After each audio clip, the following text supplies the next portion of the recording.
السلام عليكم ورحمة الله وبركاته. أهلا وسهلا بكل متابعي قناة الملك سوسن النجار مع برنامج أريد حل. أهلا وسهلا بكم. النهاردة بريد البرنامج بيعرض مشاكل في المجتمع. واحدة بعتت بتقول لو سمحتم أنا علاقتي مش حلوة مع جوزي وبيضربني كتير، واتعرفت على شاب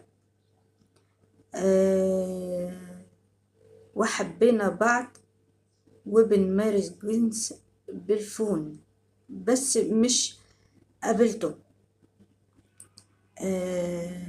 أنا عارفة إن ده غلط، بس بحس إن مش قادرة أكمل مع جوزي، وأنا عندي